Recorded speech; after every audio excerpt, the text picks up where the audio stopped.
Good afternoon, everyone. I'm Ron Leibowitz, president of Brandeis University. My wife, Jessica, and I want to thank you all for joining us for the 2022 Asper Award for Global Entrepreneurship, featuring Brandeis alumna, Stephanie Tilenius.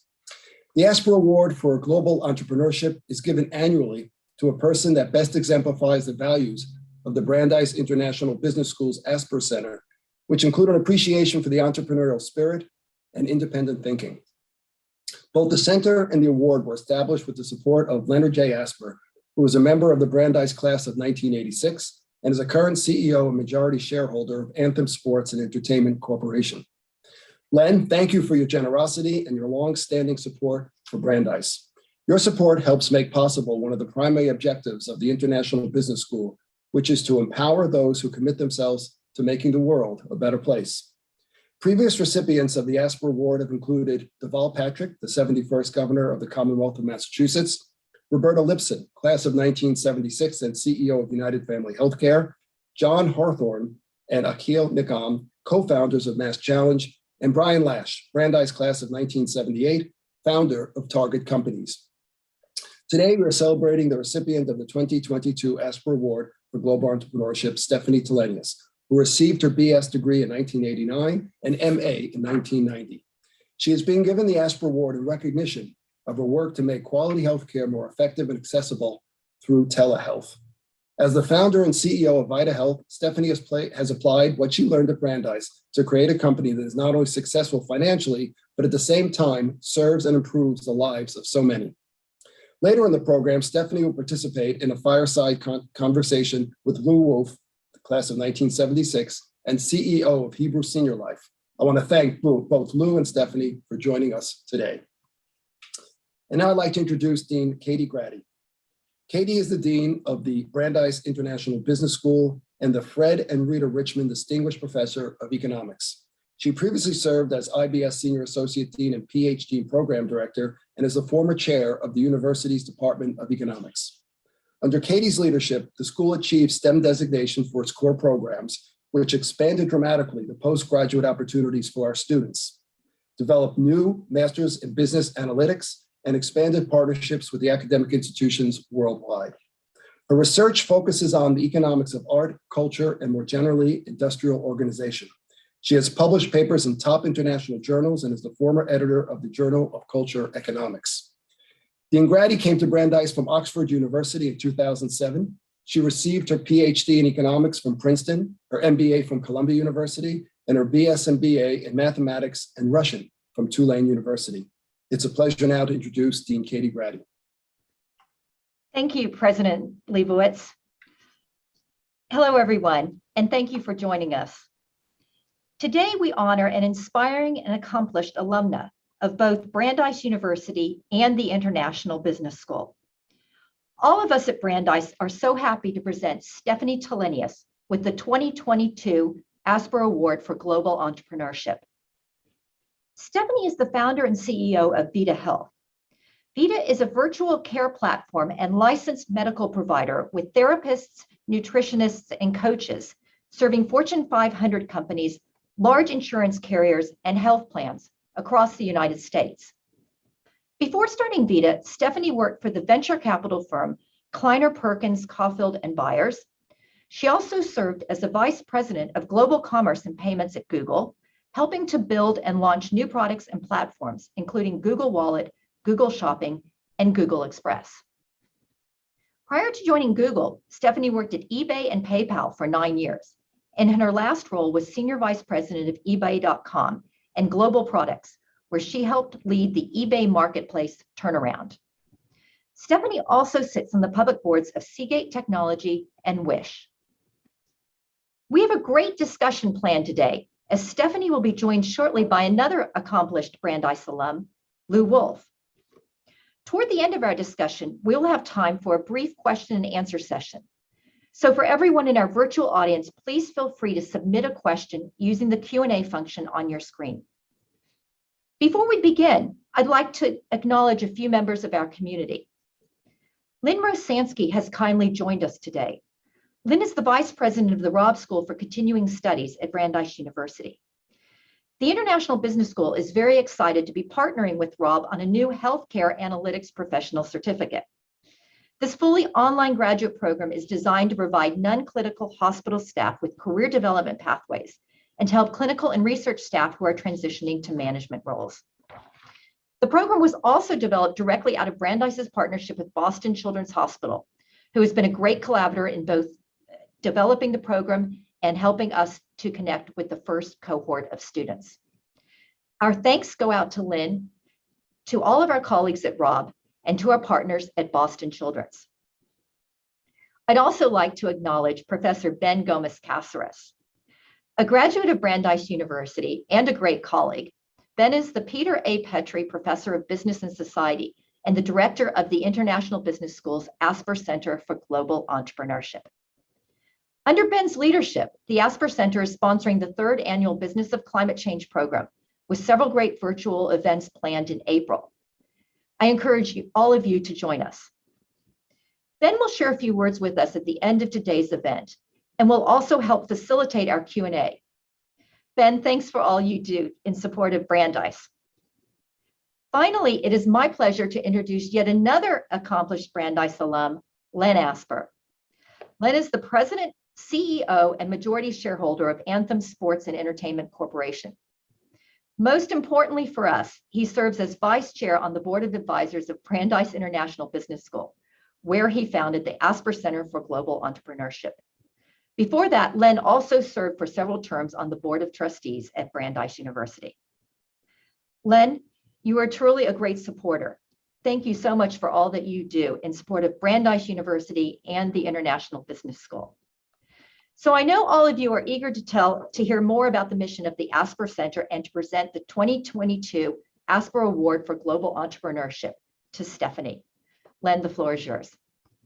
Thank you, Dean Grady. And I'm always mindful of being the last person before the good stuff starts, so I'll try to be brief. But welcome, Stephanie Tilenius and President Leibowitz, Dean Grady, Louis Woolf, and our Asper Center Director, Ben Gomez-Caceres. I'm honored to be among such esteemed company, and I just want to say thank you to all the people who've helped put this together as well. A lot more people behind the scenes have participated in making this award what we hoped it would be, and including the technical team making this call actually work.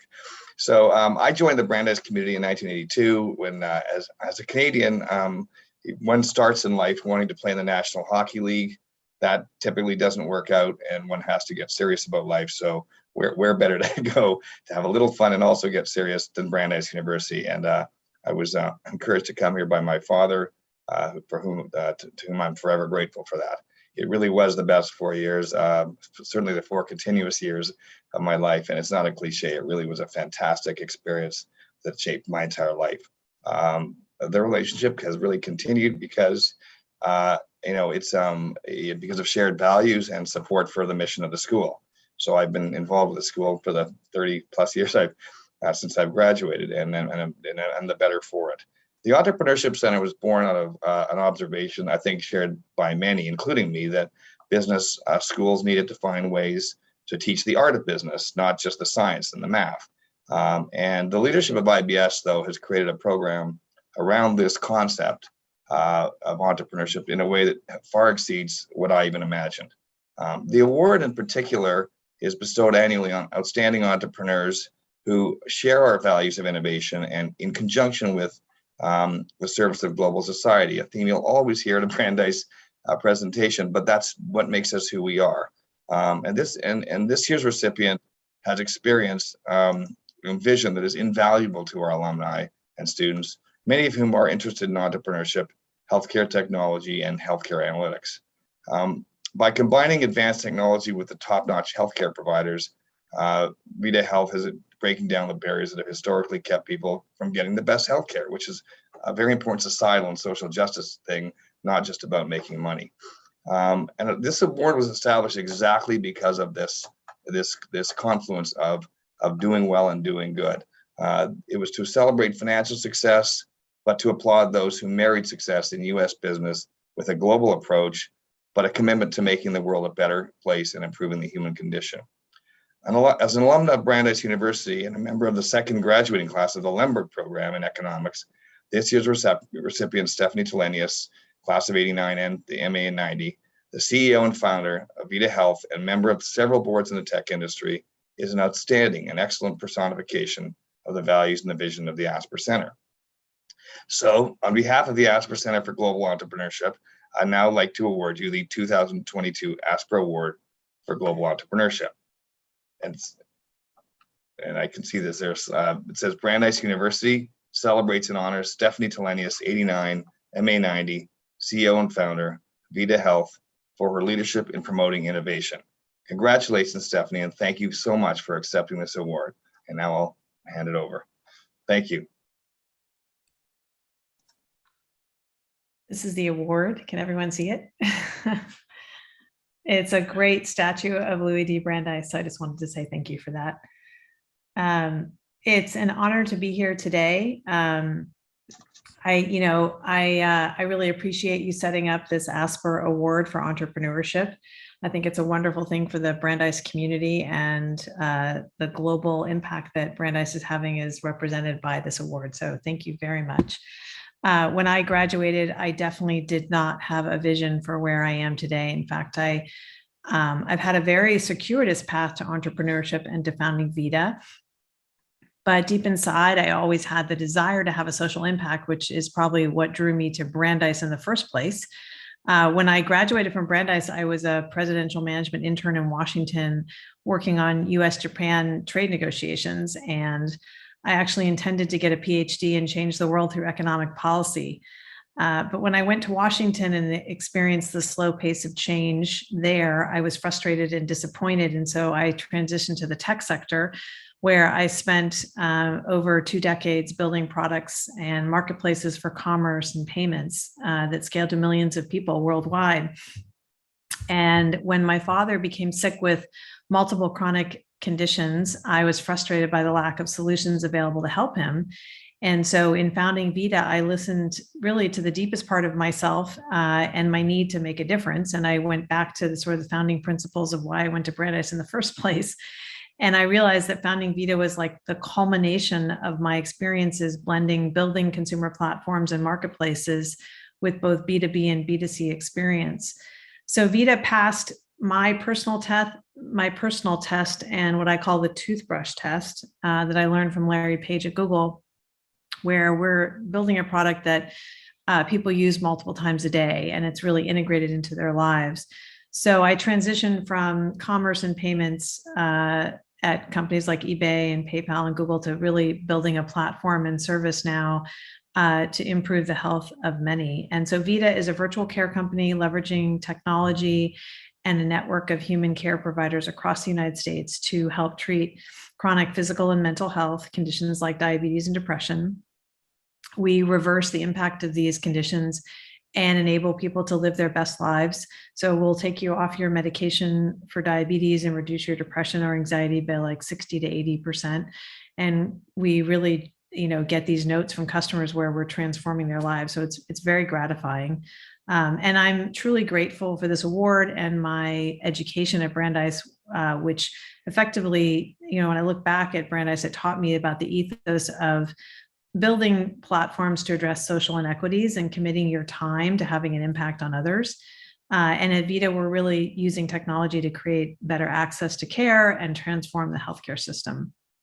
So each of you listening has enormous power to change the world. And as you graduate from Brandeis, are you going to use that power to make the world a better place? I will leave you with that question to ask yourself.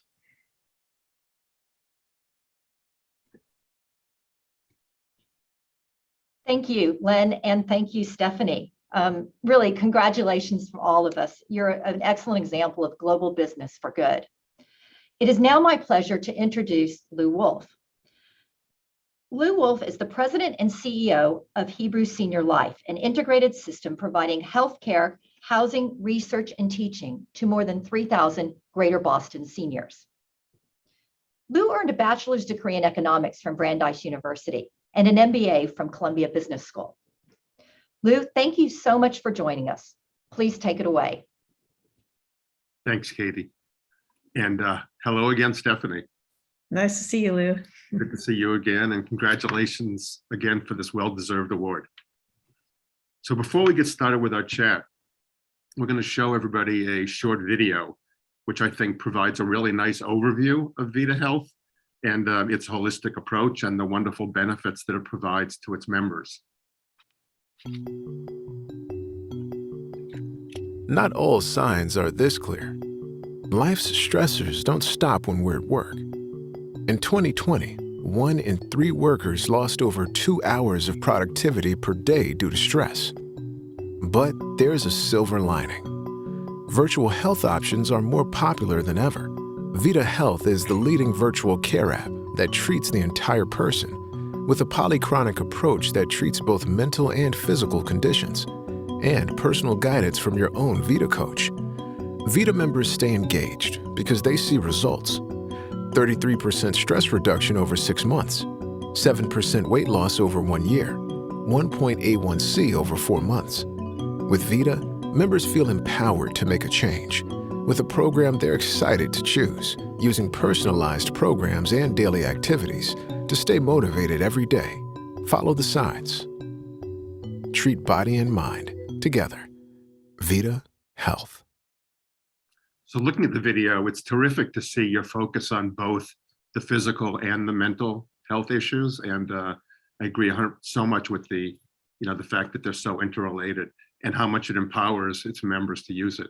So I was wondering if as a first step, you could just provide a little more information about the range of conditions that the app focuses on and how people can get access to it. Absolutely. So we cover all the major chronic diseases. So starting from obesity to prediabetes, diabetes, COPD, asthma, congestive heart failure, cardiovascular risk, hypertension, depression, anxiety. So really an integrated approach to kind of the most of the ailments that are causing shortening of life in our country, and heart attacks, heart disease, cardiovascular risk, and hospitalizations. And how do people get access to it?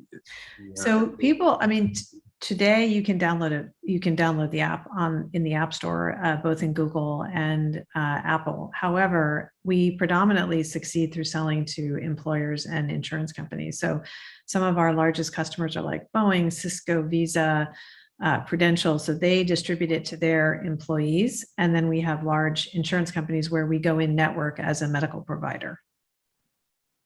So given the terrific connection that the app has directly with consumers, maybe you could talk a little bit about why you chose a business-to-business approach to selling it as opposed to direct to consumers. I think for the students that are listening, that would be a really important thing to understand. Yeah, no, it's a great question. And it's still something that I debate a lot about. So we started with business because in healthcare, we saw that employers cover there's 156 million people in the US that are covered by employers. And people expect that their employers are providing amazing benefits. And particularly in the last 5 years, you've seen a movement where employers just outstrip each other, compete to provide the best benefits. And they really care about healthcare and in particular, the services. Like, I think if you think about, like, it used to be when I was at Google, it used to be that like the snack bars and like all the cool massage chairs and all those things were the big benefit that people cared about. And now it's really like access to mental health. It's access to great healthcare, physical and mental health. And so we saw that this was a huge demand, and it made sense for us to go that direction as a starting point. We also do see consumers willing to pay direct. I think people in the consumer market are willing to pay for like weight loss and therapy. But when it comes to diabetes and cardiovascular risk, they expect that their insurance company will pay for it. So it's easier for us to be covered by the insurance providers. No, that makes a lot of sense. So I can tell you, we have 2,600 employees, and we are focusing so much attention on benefits, exactly what you're saying. So as I mentioned to you last time we spoke, I'm very interested in yes, we should definitely about talk. our employees. One of the challenges we have, though, we have entered into some agreements, not like yours, but similar in terms of helping people with their health.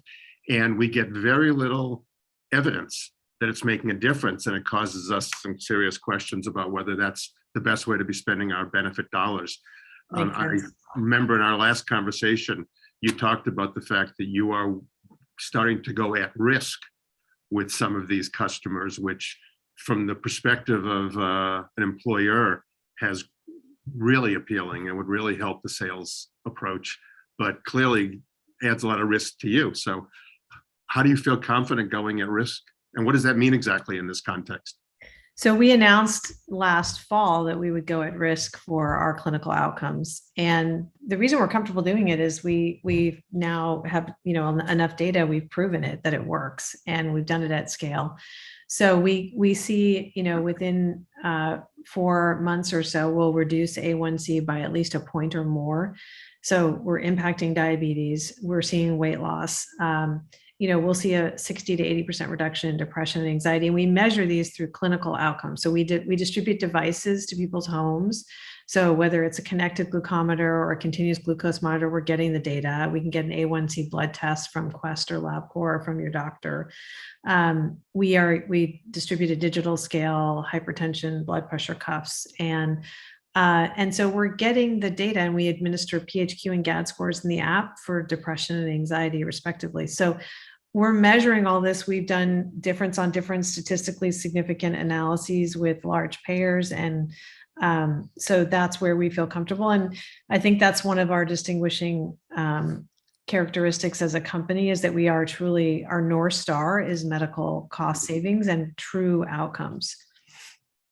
That's great. I mean, not only is it terrific to see that as an employer that you're going to reduce our healthcare costs and absenteeism, but now with the great resignation taking place, to the extent that you can lower people's depression and improve their mental health, employers will be able to retain their employees longer too, which these days is a huge issue.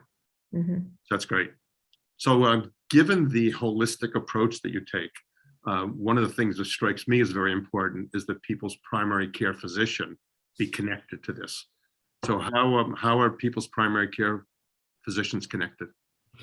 It's a great question. So we have primary care physicians thanking us because they'll see their patient, and then 4 or 5 months later, they'll come back and they've had remarkable improvement in their blood work. And PCPs find out about us, like their patients will go in and show all their data just right from the app. Or we have a PDF that we can drop into Epic. So we can drop it into an EMR, for example, and share that with the doctors. But honestly, what we find is the job that we're doing is very complementary to the PCP. We're not, the day-to-day management of a chronic disease is not their job. That's the nutritionist or the therapist or the diabetes educator. And so it's extremely complementary, and they love seeing all the data. We have so much data, it's overwhelming. So they just want to see the outcomes and then they're good. Do they have access to the data if they do have access to the data if they want it? Yeah. The patient's permission, I assume there's some. Yes. Yeah, that's great. Yeah, it's all HIPAA compliant and approved. So so the motivation for you to do this was terrific, your dad's health and all. And I think that's so common for people in our industry who are motivated to be part of a system that cares for older adults as if they had some experience when they were younger with an older adult. So what is your overall vision for the healthcare system? You talk in your material about wanting to help the healthcare system get better. So what's your ultimate vision of how the healthcare system would be different than it is today? So I think the healthcare, I come from the tech sector where, we really make things more efficient, right? So I will say that I get quite frustrated by the healthcare system. And all of our spending just keeps going up and up, and the quality of our care just keeps going down, right? Overall in the US on a relative scale from if you look at other similar GDP countries, so or per capita income GDP countries. So I do think we have a massive problem in the US, and we don't treat prevention seriously. We really are very reactive, and it's very drug driven. So we'll prescribe, we're reactive with surgery. We don't look at a continuous approach to healthcare. So I'm talking, like, when you look at Vida, it's proactive and continuous day to day, and it's much lower cost. And so I think the future of healthcare is largely virtual and day to day, continuous, always with you, like we are. And it's an integrated care team. It's looking at mind and body. It's leveraging, frankly, machine learning and AI like we do today, but also real humans like nutritionists, diabetes educators, therapists, but also the physician. So it's an integrated care team model where everyone is practicing at the top of their license and doing their part in the system. It's also peer group. We have groups. It's, peers and groups influence each other to live healthier lives. And it's a very social thing. And when you look at the social determinants of health right now that are driving a lot of the problems, social determinants are much bigger than we all acknowledge, right? So being able to bring solutions that bring communities together and really look at health in a different way. And I think Europe and some other countries are ahead of the US in doing this. Absolutely. I know, I couldn't agree with you more. There's a terrific book that came out maybe 5 or 6 years ago called The Paradox of the American Healthcare System. And it talks about the fact that we spend so much money on what I refer to as a sick care system. It's not a healthcare system, it's a sick care system. And we get, as you noted, very mediocre results. When you look worldwide at the amount of money countries spend on wellness and sickness, and you combine it, you see that we spend very little money on wellness, and that our outcomes are exactly where they should be when you combine the money, and that we spend too much money on the sick care system and not enough on prevention. So I agree with you 100% about that. I've recently had a lot of discussions with some of the things that call themselves healthcare systems in Greater Boston, and point out to them they're a sick care system. And while they're somewhat offended by that, no, it's really truly a sick care system. That's all, as with any business, you have to follow the money, and they get paid for making people well, not for keeping people healthy. That is hopefully changing more and more as time goes on. So given the fact that I'm the CEO of Hebrew SeniorLife, my primary focus is on older adults. When I look at the benefits of your app, and I look at the holistic approach that you take, and the convenience that people can access it without having to go out necessarily, and they have a coach that they can get virtually, I see great benefits to that population. So 2 questions I would have there is the older population, and my definition of the older population, partially because who I care for and partially because of my own age, my definition is people like 80 plus. That's where we really focus our attention. So is that population part of your focus given the benefit? And is the app user-friendly enough for that population?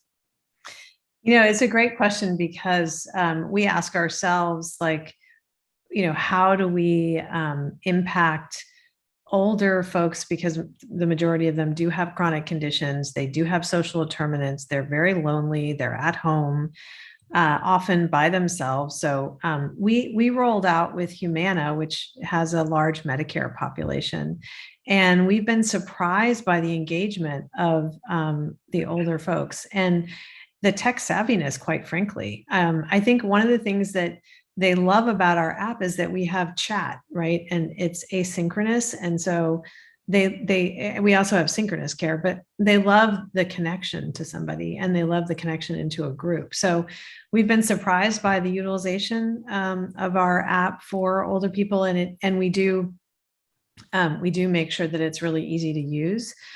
We have a really high net promoter score of 81. So people, that's like on the orders of what Apple and Google and some of the best tech companies have. We've learned to engage some of the population. We may have to reach out to them by phone first or text, and then get them engaged in the app. So we've learned how to enroll them. But once they're engaged and they've downloaded the app, then they can chat with their provider, they're very engaged. That's terrific, because as you say, the holistic approach for those folks with their multiple comorbidities is particularly important. So it's great that you're focusing there. Well, I have a for-profit and nonprofit question for you. So the first 20 years of my career, I worked in the for-profit world. I worked for Gillette and General Mills coming out of business school, and I worked actually in entrepreneurial medicine when MRI first came out and when surgery centers were first being developed. For the last 20 plus years, I've worked in the nonprofit world, in hospitals for 15 years, and now at Hebrew SeniorLife for the last 12. My experience is that there's a big difference between for-profit and nonprofit. Both types need to focus on quality and service, and they need to focus on the bottom line. But in the case of for-profit companies, the quality and service is a means to the ultimate end of making money for investors and lenders and things. And in the nonprofit world, the financial stability is the means to optimally deliver your mission. So most people say, oh, they're both important in both cases, but when push comes to shove and you have to make some tough decisions, I find that the decisions then, bifurcate. So I guess the question I have for you is, you clearly are very mission driven. The reason you are setting up this company is a lot to do with your experience with your dad and your vision. So to what extent do you really feel as though you are able to optimize the mission when you have investors who are expecting you to optimize the bottom line? I don't think they're mutually exclusive. And in fact, I'm a big believer if you don't have the mission and vision right, you can't really create a global game-changing company. And I was fortunate enough to be exposed to cultures like eBay, PayPal, and Google, where people were there because of the mission and the vision. I mean, it was, and we embraced, we used to say, embrace the and. So, you had to win and you had to hit your revenue and your financial targets, but you also had to figure out how to optimize the business in other ways. And so I use that same phrase inside our company today, like we have to hit our targets. So a great example would be in the healthcare services business, maintaining margin is a hard thing to do, right? Because you're always getting pressure. So we have to embrace the end. We have to deliver great quality service and not compromise on care, but maintain our margins. And so how do we do that? Well, we are always constantly looking at how we take out the cost of care. So we're looking at machine learning and AI and optimizing some of the lower level tasks and then improving quality along by using data and technology to improve quality. So and I think in healthcare, it's a constant, like the more you deliver, the better the outcomes, the more pressure you're going to get on cost of care. And so you have to be able to do both at the same time. There's really not a choice. So if you were going along and you were beating the expectations of your investors and you had some excess money available and you had the choice to improve profits or invest in more growth of the company, or provide free care to an underserved population that couldn't afford it. Mm-hmm. Do you think you'd have the latitude with your investors? That's a great question. I've always wanted to get to the scale where we can do something, in Medicaid, where we can do a program where we're giving away the service. So I would like to do something like that. I do think there's constant pressure for growth above everything else. Yeah.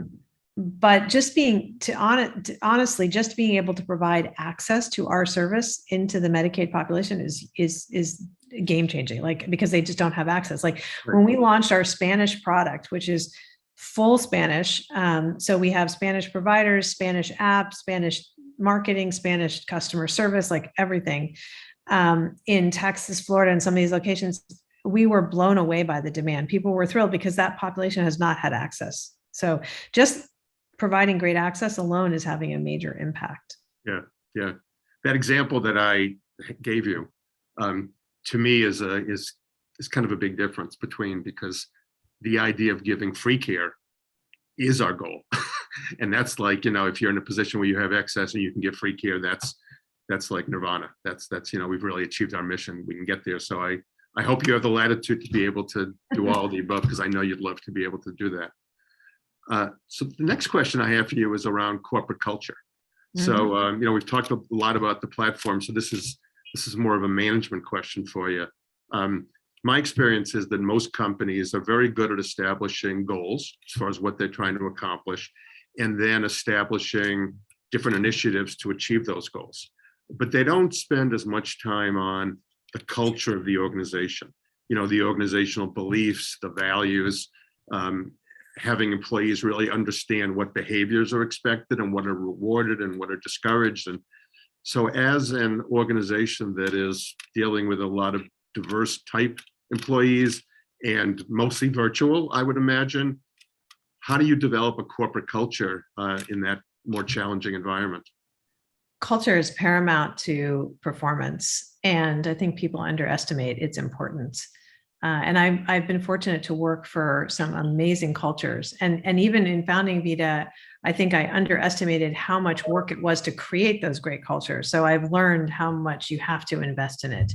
And so we've taken a lot of time to create cultural values and realize that we're blending like a Silicon Valley tech and entrepreneurship culture with product and engineers with clinical providers and much more of a healthcare. And so we have to be really good at this. And the language between the two and connecting the dots and having a common core is essential. So we have spent a lot of time.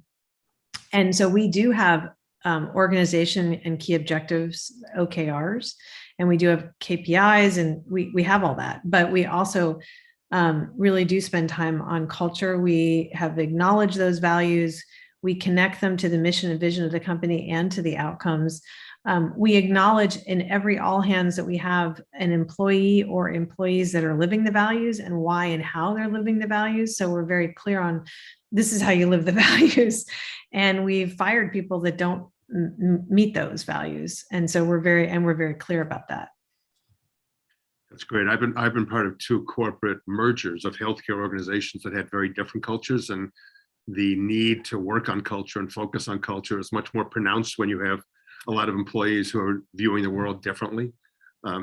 For the people who are participating, the students, a lot of people don't focus on culture because they think it's hard, and there are some people who think it's really challenging to change culture, and people should understand that you're always changing your culture, whether you're doing it on purpose or not. So you might as well. I think that's the aha is if you don't work on culture, you are working on culture because you're not doing anything, and then it naturally evolves, and you're not controlling the outcome. And then you could have things happen that are not in the mission and vision of the company. So it's high. I mean, you really have to tend the garden. I think it's very high risk not to focus on culture. Absolutely, and I don't think I don't know about recently, but it certainly wasn't taught enough in business school when I was there, and I still don't think it is enough. So mentioning school, I would like to touch on Brandeis a little bit. I graduated in '76, and like Len, it was after I realized I wasn't going to play left field for the Red Sox as opposed to hockey from Canada. But I went to business school, and I focused in marketing and really focused on consumer behavior. Took a course with Bob Larner at Brandeis on consumer behavior, and really focused a lot on how consumers view the world. And I believe very strongly that the social justice orientation of Brandeis led me to that real appeal of focusing on how people view the world and satisfying needs, and ultimately evolved into healthcare and serving the most underserved members of our population, the older, more frail amongst us. So you touched on it a little bit, but I'm wondering, as you look back and think about your Brandeis education, what do you think was a key driver that led to you to where you are today? Well, I think the notion of social justice and solving for social inequities is sort of the ethos of Brandeis, and like everyone who I was every community member that I met had some initiative that they were thinking about making the world a better place. When I left Brandeis, I was really focused on economic policy, and I thought that would be the place I would go. And I was encouraged by my professors to get a PhD, and I really thought I was going to go down the academic route for a while. But then when I realized how slow the change was, I just instantly got frustrated and went into tech and started. I mean, I've always been an entrepreneur, but it just came out naturally. And as I matured in my career, there was always this sense of like, I want to do more. I want to do more. I remember when I was at eBay, Meg Whitman, the CEO at the time, gave a speech at an all hands, and she said, you know, we're enabling economic democracy because we had created a marketplace where people were able to make a living on eBay and put their kids through college and buy houses and like build their lives. And it was global economic democracy because we were in like 33 countries. And she said at the end of that speech, you know, we're not curing cancer, but this is as good as it gets in business. And I'll just never forget that. And that was implanted in my brain. I was like, okay, how am I going to have impact, right? Like, what impact are we having? I always was asking that question. And so, you know, when my dad was sick and I saw that there was just this complete gap in service in this area, and then I started researching chronic disease and the things we needed. And then I realized like, okay, this is where I could really have an impact. And so it took me a while to get there. I wasn't like I did that right after graduating, Right. but I always had that sense that this is my mission and that I have to do something that has impact and solves for social inequities. And I think that's what originally attracted me to Brandeis to begin with.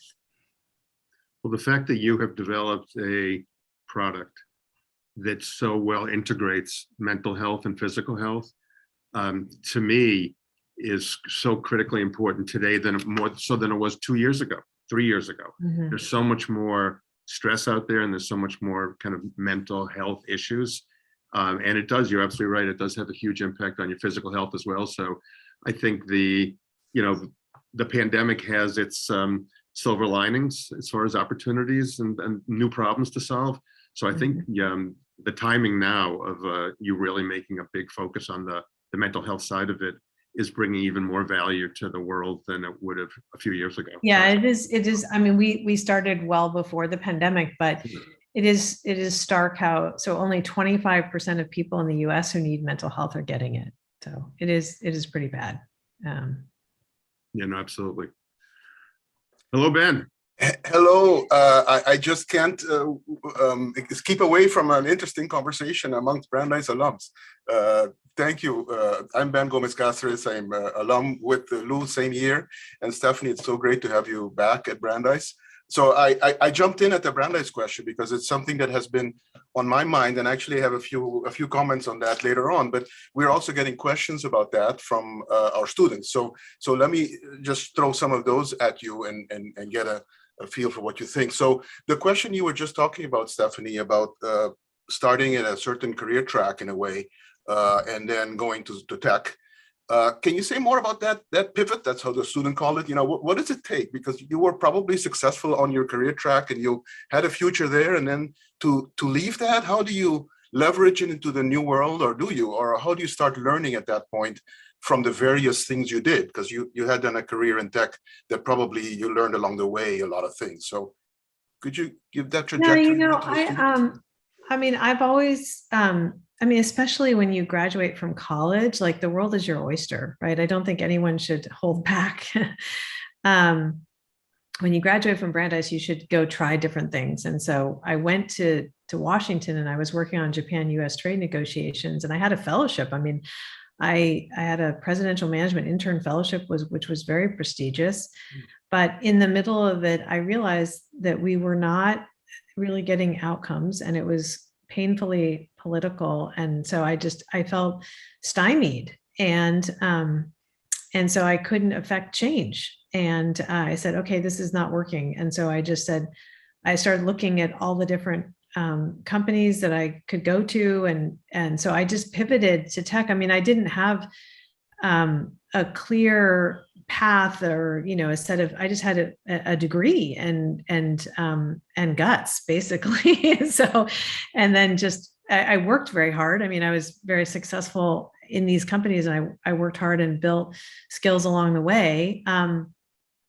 But similarly, when I was at eBay and Google, like I was very successful by standards on paper, right? I mean, I was a senior vice president. I had achieved, I had a big team and I was having an impact, but I felt a sense like a tug that I wasn't having enough social impact, right? And I, you could say, well, who is she to have business going into healthcare? I mean, and so, but I built, I just started tinkering, and I built a prototype, and I knew that I wanted to solve this problem, and I started doing all the research. And then I was talking to some friends about it, and I said, this is a really big problem. I think I think this should be solved. I actually pitched this early on to Google, and I probably would have stayed there and built it at Google, but I was too early, and they were just focused on DNA and data at that point. They weren't really thinking about healthcare in a big way.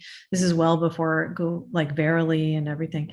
And so I don't know. I just felt a passion for it, and I kept talking about it. And then eventually I had friends and venture capitalists who said, you have to go do this, and I want to fund you. And one thing led to another. So I think the lesson is, it's like the simplest thing is, if you want to do something, you just have to take the first step, right? It's like if you're building a brick wall, you just put the first brick down.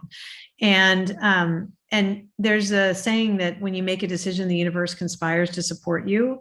And I think that's true. Like, I think you don't have to have all the skills. You don't have to have everything perfectly mapped. It's like there's an expression that Adam Grant, who's a professor at Wharton, who says, you don't need a full map to make a career decision. You need a compass. And I think that's a really important distinction. Mm-hmm. That's fascinating. And going back to the conversation with Lou at the end there about COVID being almost a perfect storm here. I mean, I think, did you get did this vision now get boosted also by the availability of online things, the Zoomification of yes. business, I mean, right? I think COVID, the silver lining for COVID definitely was digital health, probably accelerated by 5 to 10 years. Wow. And, when you look at what happened during the pandemic, so at one point, I think it was May of 2020, it was May of 2020, 63% of total visits was through telehealth, right? Because there was no other way to get care. Right. And what you've seen is it's gone back down since that, and people have returned to seeing doctors in the office. But actually, mental health has stayed high, and people prefer therapy through teletherapy and not in person.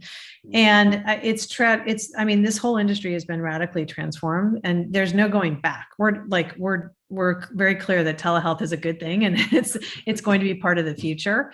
So, and we grew our therapy, we grew 8x, therapy sessions, right, during the pandemic. So, yes, it was a big deal. But I think it's a bigger deal, frankly, not just for us, but for the whole industry, because it's enabled everyone to acknowledge this is the best way of treating people. And it provides access in rural areas and other areas where people with their social determinants, and now Medicaid and Medicare are embracing virtual health. And so the whole industry is exploding. Wow. Yeah, Ben, if I could just add something. Yeah, I was going to ask you, Lou, because your population is in situ, right? Very much so. Well, but just another thing is that the whole focus of our nation on diversity over the last 2 years as well has shone a light on the need to make our healthcare system more equitable. And while the primary focus initially has been, the main focus of Black Lives Matter and all, as the people in the healthcare environment are looking at that, there is a thought about other groups of diversity nature.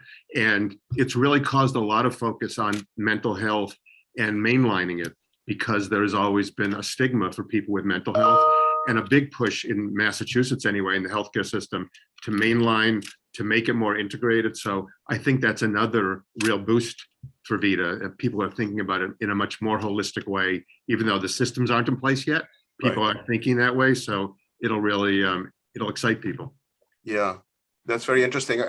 You bring up sort of inclusion and equity. Stephanie, can I come back to another question for you about your career path and entering tech, which is, as a woman, you were one of the few probably in the room there doing the coding or whatever it is that was being done in the tech, right? How can you give advice to women today, or can you reflect on how that went for you?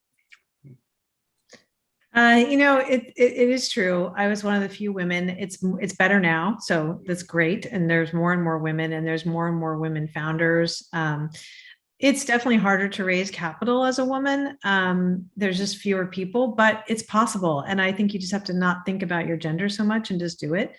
And sometimes it can be, I think in today's age, maybe it can be an advantage, because I think people are looking to back women and to put, investment behind more and more women entrepreneurs. So I wouldn't let it hold you back, and I wouldn't be shy. I would just go for it.